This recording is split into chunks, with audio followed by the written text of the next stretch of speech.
Nous sommes à la troisième édition du Forum économique congolais dans l'Union européenne.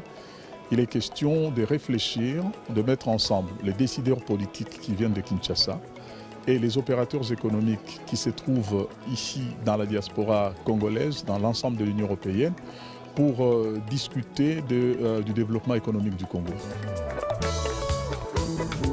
La diaspora congolaise représente un peu plus de 5 millions d'âmes éparpillées un peu partout au monde et c'est une force importante dont le pays a besoin pour sa reconstruction. La diaspora est importante pour le Congo parce qu'elle apporte des ressources financières, une assistance pratiquement dans tous les domaines et beaucoup des personnes qui sont restées au Congo vivent ou arrivent à vivre correctement grâce aux différents apports de la diaspora.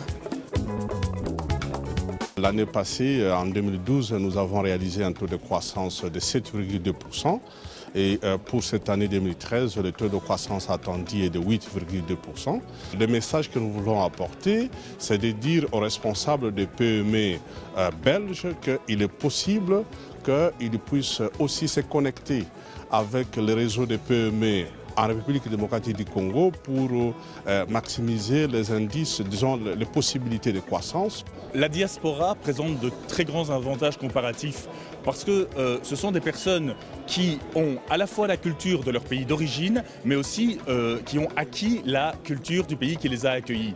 Non seulement ils ont la culture, mais ils connaissent aussi les réalités socio-économiques des deux parties, à la fois leur pays d'origine et le pays qui les a accueillis. Je crois qu'il y a quand même pas mal d'opportunités dans le monde de l'énergie, dans le monde de l'agriculture, dans le monde de la construction, l'immobilier, etc. Il y a plein d'opportunités qui doivent être saisies maintenant.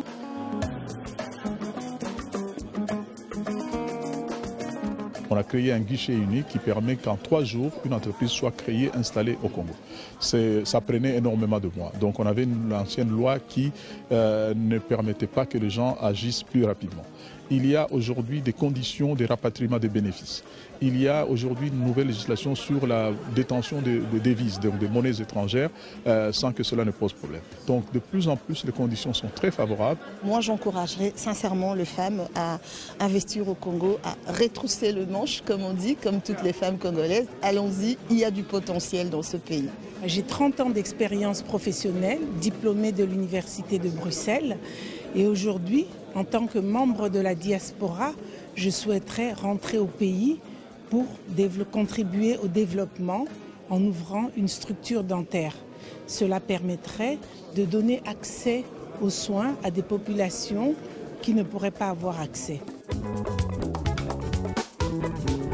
En dehors de l'argent que la Belgique transfère, pour moi, la chose la plus importante que la Belgique fait pour le Congo, par exemple, c'est simplement former des Congolais. Et le jour où nous parviendrons à prendre les Congolais qui ont été formés par la Belgique pour les renvoyer dans leur pays d'origine, je pense que là, on aurait fait un grand pas dans la reconstruction de ce pays-là. C'est l'occasion d'appeler encore une fois nos frères belges, ceux qui ont des investissements à faire en dehors de la Belgique, de leur dire que le territoire congolais leur offre là des opportunités et que nos services sont tout à fait prêts pour les accueillir et les accompagner.